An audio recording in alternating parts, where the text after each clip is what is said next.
سامنے پیشی اس پہ بھی. لیکن اس وقت بہت سے طلبہ یہ جاننے کی خواہش مند ہیں, کلیئرٹی چاہتے ہیں کہ جو آپ نے پالیسی اناؤنس کی ہے اس میں جو کنفیوژنز ہیں اس میں کلیئرٹی کب تک آ جائے گی؟ ارشد, کوئی کنفیوژن نہیں ہے. پہلی تو بات بڑی سٹریٹ فارورڈ ہے کہ بچوں کی صحت کی خاطر ہم نے اسکول 15 جولائی تک بند کر دیے, نمبر 1. نمبر 2, بچوں کی صحت کی خاطر, اور چونکہ 40 لاکھ بچے امتحان کا دینے کا پروگرام تھا تو یہ بہت زیادہ تعداد تھی, ہم نے کہا کہ یہ بھی ایک خطرہ بن سکتا ہے, اس لیے ہم نے سارے امتحانات جو ہیں وہ ملتوی نہیں کیے, منسوخ کر دیے. اس کے بعد جو ایک براڈ سا فارمولا رکھا کہ جی جو ان کے پچھلی کلاس کے بورڈ کے امتحان کے رزلٹ ہوں گے اس کی بنیاد پہ ان کو پروموٹ کر دیا جائے گا. اب اس میں کئی چھوٹے چھوٹے 80% بچے تو اس میں سیٹسفائیڈ ہیں. صرف اب کوشچن رہ گیا کہ جب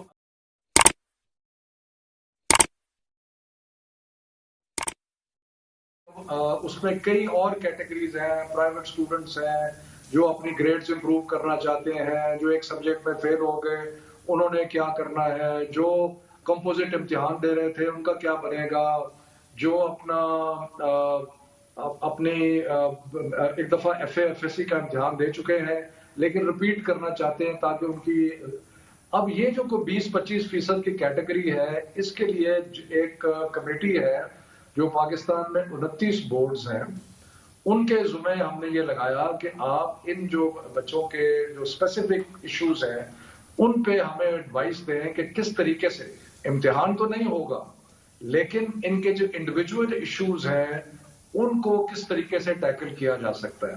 تو اس میں ہمیں جو بورڈز تھے انہوں نے کہا کہ ہمیں 3 دن دیں. پہلے ہمارا خیال تھا کہ آج سوموار تک ہو جائے گا لیکن پھر انہوں نے کہا جی ہمیں 3 دن اور چاہیے. تو یہ جو inter board committee of chairman ہے, یعنی کہ سارے پاکستان کے جو بورڈز ہیں یہ مل کے ہمیں یہ اسپیسیفک کیٹیگریز کے لیے کوئی فارمولا سجیسٹ کریں گے جو کہ انشاءاللہ تعالی جمعے تک ہم اناؤنس کر دیں گے. لیکن میں پھر کہتا ہوں امتحان نہیں ہوں گے, منسوخ ہو گئے, عام بچوں کے لیے کوئی ایشو نہیں ہے, جو ان کا پرانا رزلٹ تھا اس کی بنیاد پہ وہ پروموٹ ہو جائیں گے. جو 9th اور 11th کے بچے ہیں ان کے لیے بھی آپشن یہی ہے کہ وہ اگلے سال کا امتحان دے دیں گے. یہ ساری چیزیں جو بچے رہ جاتے ہیں ان کے لیے inter board committee of chairman ہمیں ایڈوائس دیں گے, وہ انشاءاللہ 2-3 دنوں میں ہم اناؤنس کر دیں گے. رائٹ منسٹر صاحب, اب دیکھیں آپ کا ماشاءاللہ اتنا اچھے آپ اسٹوڈنٹ تھے, اچھے گریڈ لیتے تھے, اب سارے طلبہ آپ جیسے تو نہیں ہوتے. جو 25% کی آپ نے کیٹیگری اس وقت اناؤنس کی ہے اس میں اب ایک بچہ اگر فیل ہو گیا ہے تو اس کا کیا ہوگا؟ 9th میں فیل ہو گیا یا فرسٹ ایئر میں فیل ہو گیا ہے تو وہ پروموٹ نہیں ہوگا آگے؟ دیکھیں اس کے اندر ہم نے یہ ون آف دی کیٹیگریز ہے کہ جن لوگوں کی سپلیمنٹری آئی ہے کہ ان کا کیا کرنا ہے. تو اس میں یہ ون آف دی کوسچن جو کہ بورڈ کے چیئرمینوں کے پاس گیا ہے وہ یہ ہے کہ جو ایک سبجیکٹ میں یا 2 سبجیکٹ میں فیل ہوتے ہیں ان کے ساتھ کیا وہ سلسلہ ہوگا. تو اس کے بارے میں ہمیں ایڈوائس آ جائے گی. کئی فارمولے چل رہے ہیں, کوئی کہہ رہے ہیں کہ سب کو اکراس دا بورڈ کچھ نمبر بڑھا کے دے دیں کچھ, پر اس وقت میں اسپیکولیٹ نہیں کرنا چاہتا.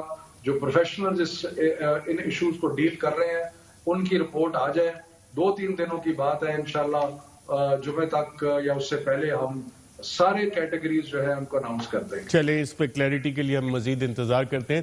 جو 8th کلاس تک کے بچے ہیں چاہے گورنمنٹ سکولز میں یا پرائیویٹ سکولز میں, ان کو سال کی ویسی پروموشن مل جائے گی؟ وہ پرائیویٹ سکولز اور سرکاری سکول ان کے تو امتحانات نہیں ہوں گے, سب کو 1 سال کی پروموشن ہے؟ دیکھیں اس سلسلے میں کیونکہ اسکول ایجوکیشن پروونشل سبجیکٹ ہے اور یہ بورڈ کے امتحانات نہیں ہیں تو میرا خیال ہے کہ سب کو ملنی چاہیے. ہم اسلام آباد میں تو سب بچوں کو جو ہے وہ پروموٹ کر دیں گے کیونکہ ہم امتحان لینے کی پوزیشن میں نہیں ہیں. جو پرائیویٹ سکولز ہیں وہ بھی اپنا کریں گے, لیکن میرا خیال ہے کہ وہاں پر بھی اس وقت امتحان لینے کی پوزیشن میں نہیں ہیں. تو جو چھوٹی کلاسیں ہیں جو بورڈ سے پہلے ہیں ان میں تو میرا خیال ہے کہ سب کو پروموٹ کر دینا چاہیے. میں ابھی یہی سوچ رہا تھا کہ ہمارے دور میں شفقت